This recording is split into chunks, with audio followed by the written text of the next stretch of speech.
It started with the flicker of her laptop screen. I was walking to the kitchen to grab some water, barefoot, mind half asleep, when something on the screen caught my eye, an email titled, "You're invited. Stratosphere Group Executive Celebration, Friday, 7 p.m. Formal attire required."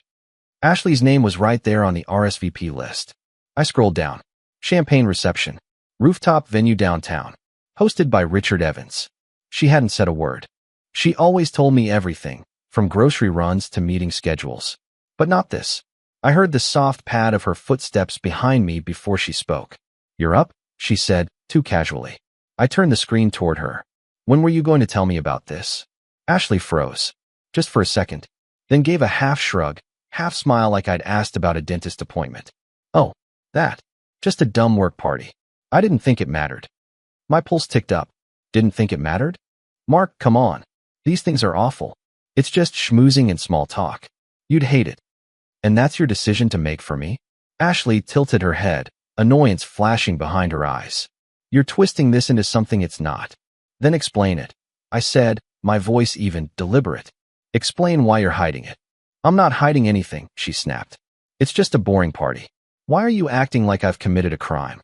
"Because you didn't mention it. At all. Not once. And you never forget to mention things like this." She crossed her arms. "Well, maybe I didn't feel like dragging my husband to a work event where you'd stand in the corner, judging everyone." I stepped forward, inching into her comfort zone. "Or maybe you didn't want me there because someone else already thinks he's your date." That hit. Her mouth opened, then shut. Her composure cracked just enough to show something raw. "You're being ridiculous," she said, voice low, warning. "I've told you, Richard is my boss. That's it. You also told me you'd be working late twice this week. Now I see where that time went." Ashley's face flushed red. "Do you hear yourself? This is insane, Mark. You're spinning out because of a party invite." "No," I said quietly. "I'm reacting to how fast you're spinning away from me." She backed up a step, as if my words had weight. "You're jealous," she said. "That's all this is. You can't handle that I finally have a career that matters." I almost laughed. "What I can't handle is dishonesty. And lately, that's been your full-time job." Her face changed then, went tight, cornered. "Don't you dare accuse me of that," she said. "Not after I've spent years supporting your ups and downs." "Don't change the subject," I said. "I'll be at that party." She blinked. "What?" I said. "I'll be there. Friday. Black suit. I'll even smile for the camera." "No," she said sharply. "You can't. Mark, don't come." And there it was. Not a suggestion. Not a plea. A demand. I held her gaze. "You don't want me there because you know something's going on. And you're terrified I'll see it." Ashley turned away, walked into the hallway, but not before I caught the look on her face. Not guilt. Not fear. Control slipping through her fingers. She didn't slam the door, but I almost wish she had. It would have been more honest than the silence she left behind. I stood there for a long time, the glow from the laptop still illuminating that invitation. "My name is Mark, and up until now, I thought we had a decent life, small apartment in Denver, dual incomes, Sunday coffee runs. Simple things. But I don't need simple anymore. I need truth. I need to look my wife in the eye and see something real again. Because right now, I see a stranger. One hiding something she's terrified I'll discover. And I will." The venue looked like it belonged in a movie. Marble floors, crystal chandeliers, and just enough ambient jazz to make everyone feel more important than they probably were. The Stratosphere Group sure knew how to throw a party.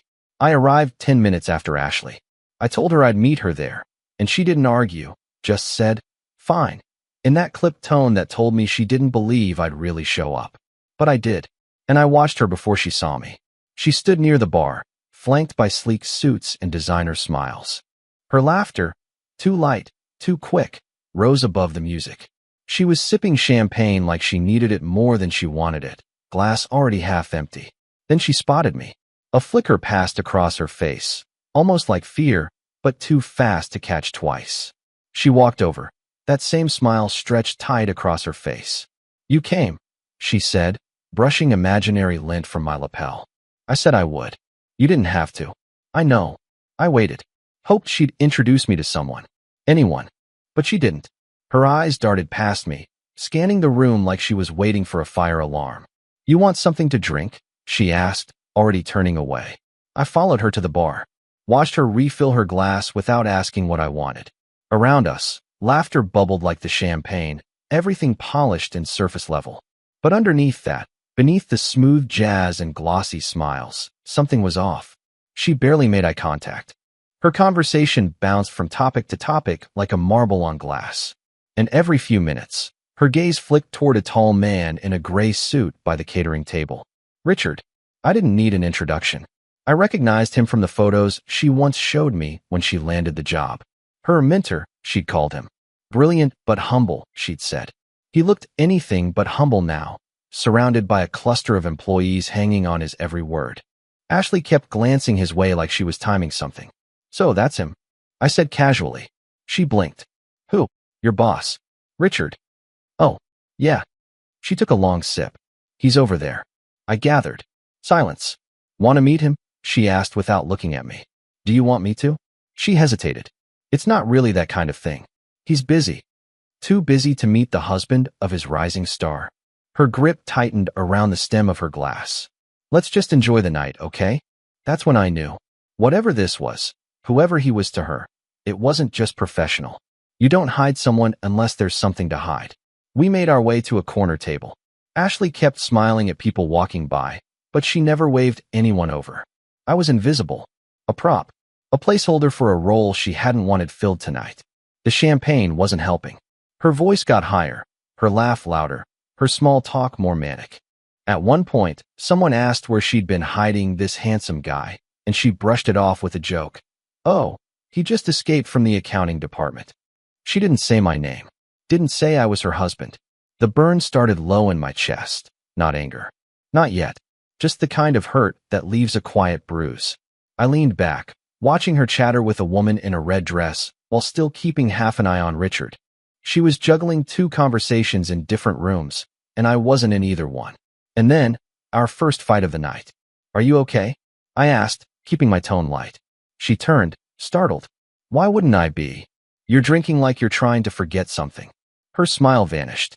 Wow, really? We're doing this here? You invited it, Ash. She leaned in, voice low and sharp. You said you'd behave. No, I said calmly. I said I'd come. She stood abruptly, smoothed her dress, and flashed a strained smile. I need air. And just like that, she walked off. I didn't follow. I just sat there, alone at a table of polished professionals, feeling like a stranger in my own marriage. And something inside me whispered, this wasn't the worst of it. Not even close. They dimmed the lights a little after 9. The band picked up tempo, swapping jazz for something a bit more rhythmic, still elegant, but playful enough to loosen people's collars and coax them onto the dance floor. I stayed seated. Ashley had returned after her air break, with a touch more makeup and a forced serenity that didn't fool me for a second. She sat beside me, hands clasped too tightly in her lap, eyes scanning the room. She hadn't looked at me once since she came back. Then it happened. She spotted Richard heading toward the floor with a group of execs, and without a word, no glance, no signal, she stood, walked straight to him, touched his arm lightly, and slid into the groove of the music like she belonged there. He didn't look surprised. I stayed where I was, but something in my chest flinched. She laughed at something he said, too loud, too bright. Her hand lingered on his shoulder. I knew Ashley. That wasn't business laughter. That was show. I watched them move together. It wasn't a romantic dance, not in the overt sense, but the familiarity between them was sharp enough to slice through champagne haze. It was how her body leaned closer than it needed to, how he whispered low, and she threw her head back like he'd said something wickedly clever. Then a voice cut through the fog beside me. If you're free, take me. I turned. She stood with a confidence that didn't match the tone of the party, a brunette with dark curls, soft smirk, and eyes that knew too much. Sorry, I asked. She extended a hand, mock formal. Julia, I work with your wife. I raised an eyebrow. And this is how you network? She smiled. Just trying to rescue a man from his own funeral. You look like you needed saving. I stared at her for a second, then looked back at the dance floor, at Ashley, now pressed closer to Richard than she'd ever danced with me in public. Then I stood, took Julia's hand, and stepped onto the floor. Ashley noticed us before we even hit the beat. She froze, not obviously, but enough. Her laugh stuttered. Her posture straightened. She said something to Richard, then turned and walked across the floor toward us. Julia whispered without looking at me. 3-2. Ashley appeared beside us. Mark, she said, all syrup and urgency. Hey, could I talk to you for a sec? I didn't stop moving. We're dancing. Julia added. Don't worry, I'm keeping him safe. Ashley's smile was stretched so tight it could snap. It's important. I finally looked at her. Then it can wait. And I turned back to Julia. As we spun slowly across the room, I didn't feel triumphant. I felt awake. Ashley had just seen something she hadn't expected. For once, I wasn't waiting in the wings. I was on stage. And for the first time in a long time, she wasn't sure what act came next. The music slowed. Not to a crawl, but enough that you could hear the floor creak faintly under polished shoes. Enough that conversation dropped to murmurs and eyes turned inward. Julia didn't try to lead. She just let her hands rest lightly in mine, measured, intentional. Her touch wasn't flirtatious. It was careful, like someone guiding you towards something you didn't want to see. I hope that wasn't too much, she said softly, her lips barely moving. I met her eyes. What do you mean? That line earlier. About dancing with me. I shrugged. It worked. She chuckled, then glanced toward Ashley, who had retreated to the far end of the room with a glass of something golden in her grip. She looked still, but I knew that stillness. It was coiled, braced. I've known Ashley a long time, Julia said, voice quieter now. We weren't always close. But the last year, things shifted. Shifted how? Julia leaned in, not touching me, but close enough to make it look like she was whispering something romantic, which she wasn't. There are rumors, she said. I stiffened. She felt it. She went on, carefully, about her and Richard. The name hit differently now. I'd said it earlier with suspicion. She said it like a surgeon naming the tumor she was about to cut out. Rumors? I echoed, my voice steady. Julia tilted her head slightly. Late nights. Unscheduled offsites. Her calendar gets blurry. People talk. I don't traffic in gossip, Mark. But I also don't ignore smoke. The rhythm of the dance didn't change, but something under my skin did. I didn't flinch. Didn't ask for proof. I just looked across the room at Ashley, smiling again, overly wide, to someone I didn't recognize. Laughing too loudly. Her glass now empty. And then back at Julia. Why are you telling me this? Her eyes met mine. Because you didn't look surprised when I said it. That stopped me. What? I said. You look like someone who's known for a while, but hasn't had the words for it. I stared at her. She wasn't wrong. There's a particular ache in knowing something before you're ready to admit it. Before you let yourself name it. We swayed in silence for a few seconds more. She's not stupid, Julia added. She saw us dancing. She'll retaliate. I smiled faintly. Let her. The music shifted again, a final chord drifting out like a held breath. I stepped back, letting go of Julia's hand. Thanks, I said. For the dance? She asked. For the clarity. She nodded once, then turned back into the crowd. And me? I stood at the edge of that polished dance floor, heartbeat calm, thoughts sharp as glass. Rumors. Whispers. Calendars that didn't add up.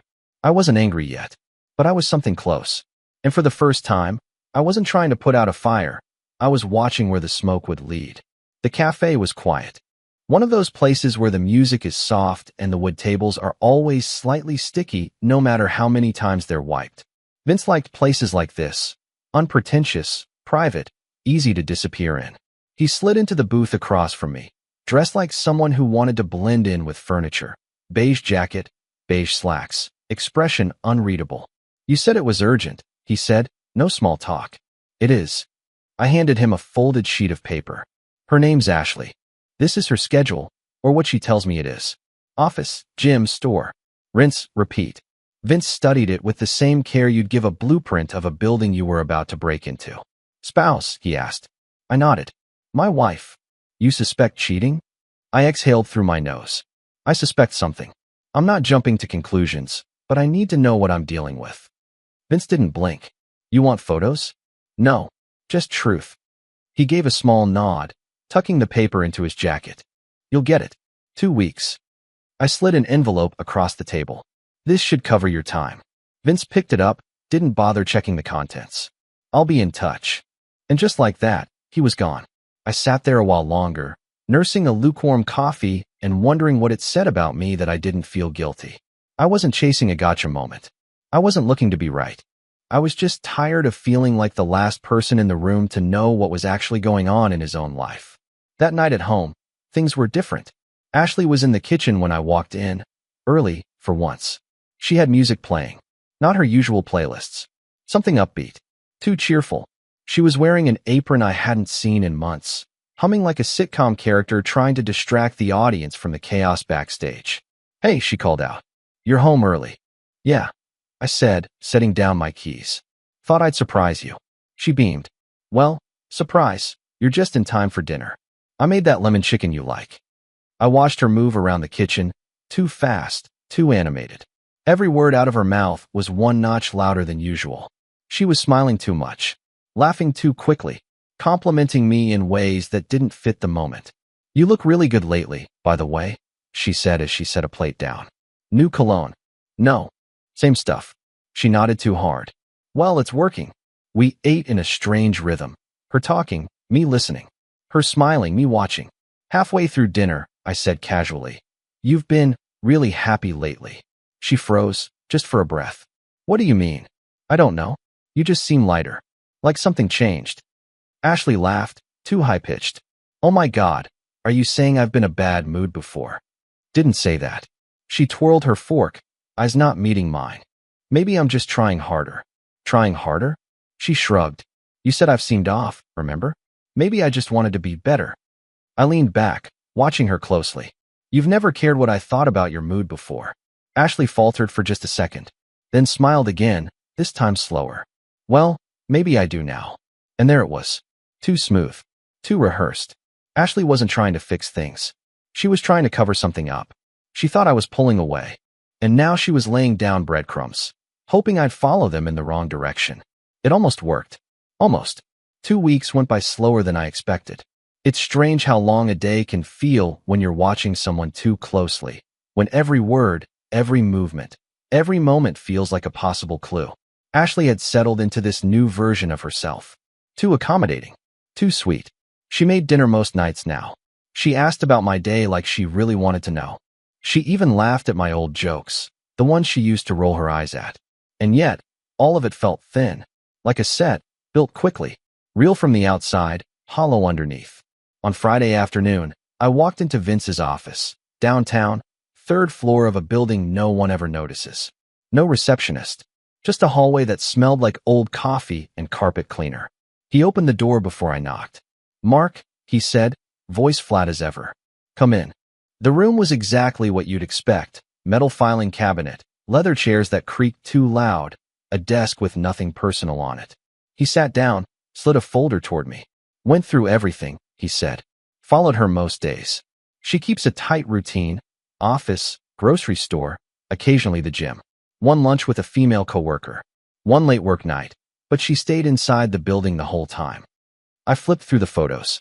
Blurry shots of Ashley walking through parking lots, buying celery, standing in line at a coffee shop. The mundanity of it made something inside me sink. No contact with Richard outside of the office. I asked. "None that I could see." "She's careful." Vince gave a slow nod. "If she's hiding something, she's burying it deep." But I didn't find anything I could call suspicious. No second phone, no detours, no clandestine meetings. I closed the folder. "So she's either clean," I said, "or she's smarter than most." He wasn't saying it to be cruel, just honest. I left the office feeling heavier than when I went in. That night, Ashley was making pancakes for dinner. "Felt like doing something fun," she said, spinning in socked feet across the tile. "Breakfast at night. That used to be your thing, remember?" I nodded, trying to smile. She was glowing. Not with joy.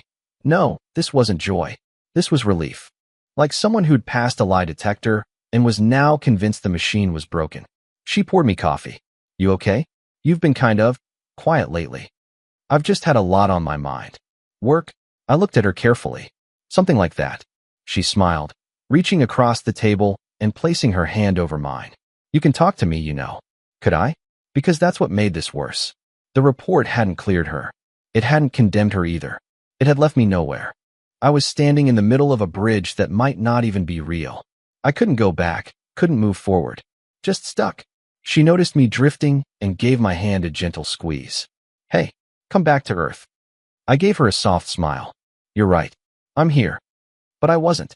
Because every instinct I had was still screaming that something was off. That truth wasn't in the photos. It was in the glances, the small silences, the way she hesitated when I asked about her day and overcompensated a second later. Vince hadn't found anything. But that didn't mean nothing was there. It just meant I'd been looking in the wrong place. Or listening to the wrong person. Because there was still one person who hadn't lied to me yet. At least, not directly. Julia. And if she was willing to speak once, maybe she'd be willing to speak again. The wine bar sat quietly at the end of a block lined with boutiques and overpriced stationery shops. One of those places with dim lighting, wall-length mirrors, and servers who knew when not to interrupt. Julia was already there when I arrived, sitting at a small corner table, swirling a glass of something red and expensive.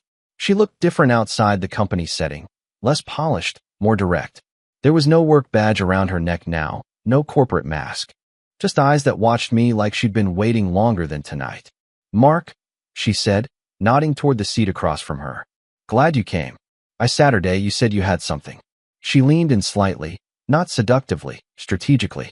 You said the PI came up with nothing. Nothing at all. She smiled, but it wasn't amusement, it was confirmation. I'm not surprised. You're saying you still believe something's going on? I'm saying I know it is. I paused. You're sure? She set her glass down carefully. I don't deal in guesses. Then prove it. Julia folded her arms, the candlelight catching the edge of her necklace as it shifted slightly. I can't give you files. Not yet. But I can give you something better. Eyewitness. Access. To what? To the rot, she said simply. The executive layer of your wife's company is a mess. There's politics, manipulation, cover-ups, and Richard? He's not just a bad boss. He's reckless. Ashley's close to him, Mark. Closer than most. I exhaled. But if Vince couldn't find anything. He's looking from the outside, she said. I'm already inside. I studied her. Why are you telling me this? Julia smiled again, this time slower. Because you deserve to know. And because I'm tired of watching the truth get buried. There was a pause. Something shifted in her face. Then she reached for her wine and said it. There's another way. I can expose it. All of it. But it'll cost me everything. I leaned in. What are you saying? She touched the rim of her glass, tracing it slowly. If I come forward, I lose my job. I lose any future at that firm. I might even face legal pressure. But I'll do it, because someone needs to tell the truth. I'm not afraid of the fallout. There was something in her voice, resolve, sure. But something else too.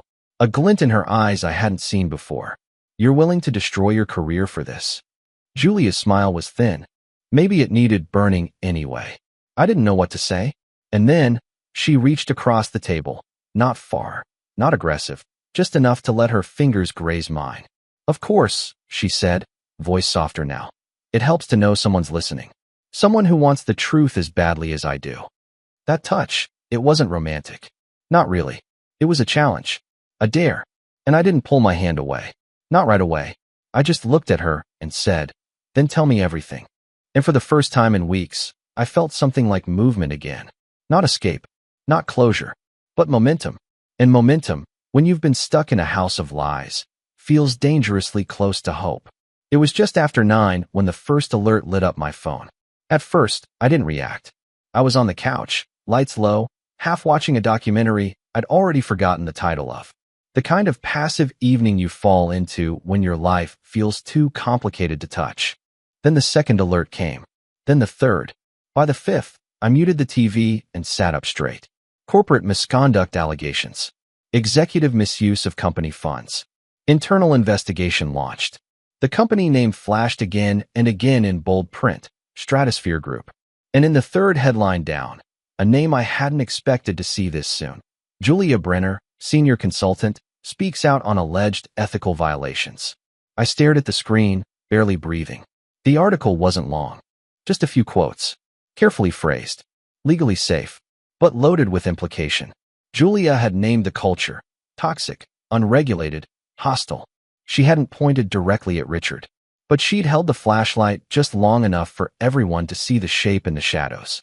And beneath the lines, if you knew how to read them, there were clear references to personal entanglements, favoritism in promotional pathways, and an atmosphere of silence maintained through subtle coercion. It didn't say Ashley's name, but it didn't need to. I refreshed the news feed again. 3 more outlets had picked it up. One headline read, "Insider Whistleblower Exposes Executive Secrets at Leading Consulting Firm."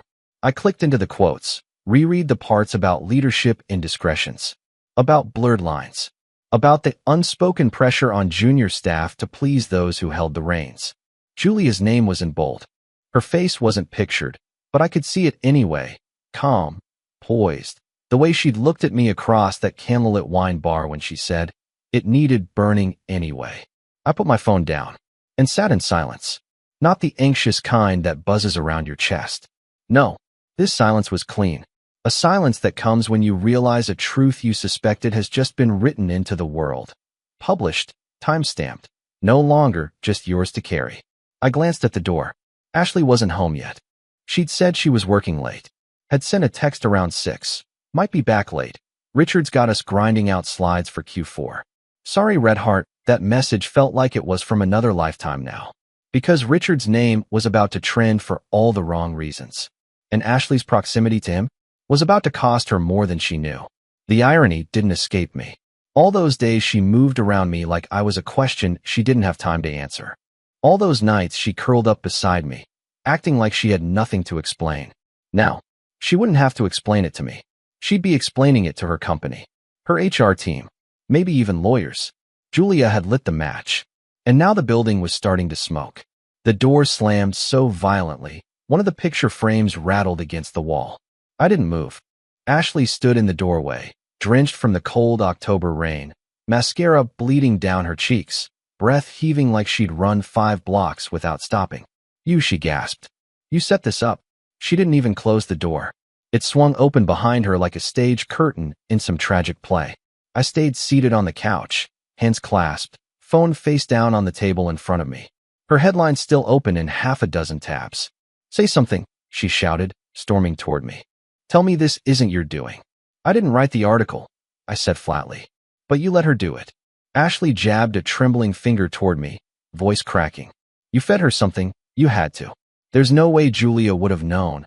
I didn't feed her anything," I said, calmly. "She found her own courage. Something you lost a long time ago." Her face contorted, fury and panic locked in a desperate dance. "She's lying. You know she's lying." "Which part?" I asked, still seated. "The part about the affairs? Or the part where Richard used his position to elevate people he was sleeping with?" Ashley flinched. "You think I slept with him?" "I know something happened," I said. "The way you looked at him. The way you stopped looking at me." She took a shaky breath. "This isn't fair." "No," I said, standing slowly.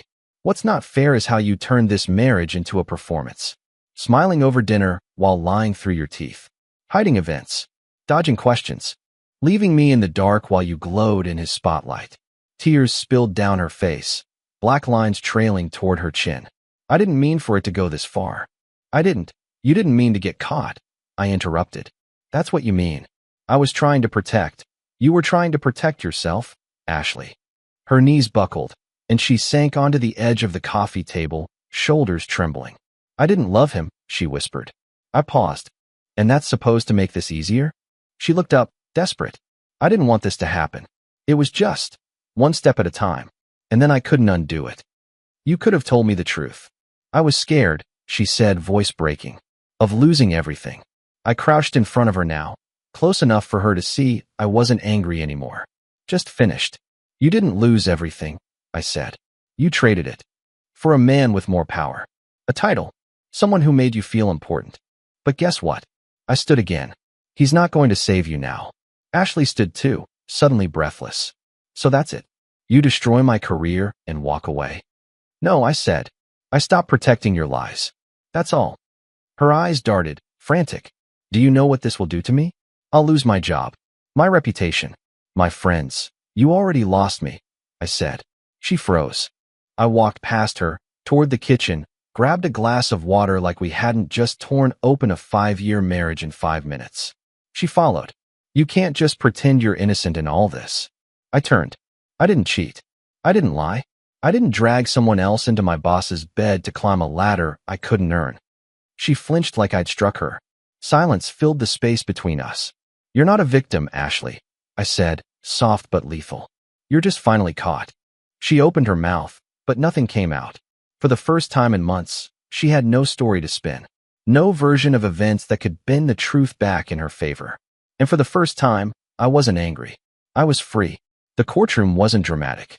No gasps. No slamming gavels. Just quiet voices, pages turning, and the occasional sigh of lawyers waiting for their billable hours to tick by. Ashley sat 2 rows ahead of me, hair tied back too tightly, wearing a blazer that didn't fit like it used to. Her posture was still polished, but her hands gave her away, trembling slightly, fingers clenching and unclenching in her lap. This wasn't criminal court. It was civil. She'd sued Stratosphere Group for wrongful termination, claiming the investigation that followed the leaked scandal had targeted her unfairly, weaponized gossip, and violated internal due process. But the evidence said otherwise. Emails, meeting schedules, testimonies from coworkers, some anonymous, some not. Julia had given them everything. And while her name hadn't come up in this courtroom directly, her fingerprints were all over the documentation. And mine. I was just a witness. Calm. Factual. I testified about what I knew, her changing behavior. The party. The night she'd insisted I stay away. How she downplayed her relationship with Richard again and again, even in private. Her attorney tried to rattle me. Mr. Layton, do you feel your personal relationship with the plaintiff might be coloring your interpretation of these events? No, I said plainly. I lived them. Ashley didn't look at me once. Not while I testified.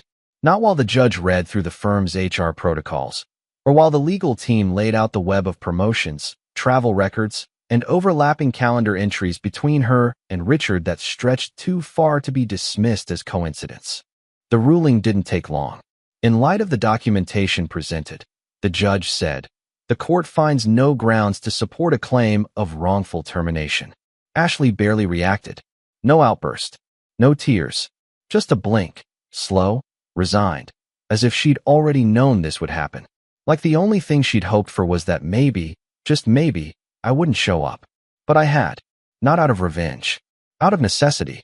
Afterward, I walked out into the crisp October air, unbuttoning my collar as the wind cut across the parking lot. I half expected her to follow. To say something. To try one last time. But she didn't. She stayed inside that building. And maybe that's where she belonged now. In rooms full of whispered consequences and quiet, official endings. The next day, I got a manila envelope in the mail. Final documents. Division of property. She'd signed everything. No notes. No apologies. Just signatures. And silence. I stood in the kitchen, holding that envelope like it weighed more than it should. Like paper could carry all the heaviness of a broken home, a dismantled love, and years of questions I'd never get answers to. And yet, it didn't hurt the way I thought it would. It just was. Closure, delivered in legal form. And with it, the last door quietly closed. It had been 3 days since the court ruling. The apartment was quiet in a way that felt earned. No shoes by the door that weren't mine. No scent of her perfume lingering in the hallway. No carefully folded throw blankets hiding the emotional clutter. Just space. And silence. I hadn't turned the TV on. Barely looked at my phone. I'd spent most of the day clearing out drawers, both physical and mental. It's incredible how many things you keep long after their meaning's gone. And then came the knock. Not the soft kind. 3 solid raps. I opened the door. And there she was. Julia stood on the threshold with a suitcase at her side and wind in her hair. She wasn't smiling, but she wasn't nervous either. Just, here. I got canned, she said simply. I blinked. You're serious? She lifted the suitcase. Walked out this morning. Security badge deactivated. They didn't even let me say goodbye. I leaned against the doorframe. You thought of telling me? I figured knocking was faster. There was a pause. Not awkward, just full. And you came here because... Julia tilted her head slightly. Because I blew up my life for the truth, and you're the only person in this city who didn't flinch when it went off. She stepped inside before I could answer. Set the suitcase by the wall. Walked toward the window like she'd already been here before. You're not asking to stay? I said. Nope, she replied, turning. I'm telling you. I'll be staying here for a bit. There it was, that glint in her eye. Same one I saw on the dance floor. The wine bar. The witness stand. confidence laced with challenge. And what exactly are we now? I asked. She shrugged, unbothered. Two people with a lot of baggage, and at least one functioning coffee maker. I couldn't help but laugh. That's a low bar. She smirked. It's a start. She picked up her suitcase, dragged it halfway to the guest room, then paused. You okay with this? She asked, turning back. I looked around the apartment, at the now empty corners, the clear surfaces, the clean slate. I don't know what this is, I admitted. But I know it's not a lie. That's all I've got to offer. That's all I'm asking for. She nodded, then vanished into the hallway with her suitcase trailing behind like a question mark. I stood there a moment longer, hand still resting on the door. Then I closed it. Not with force.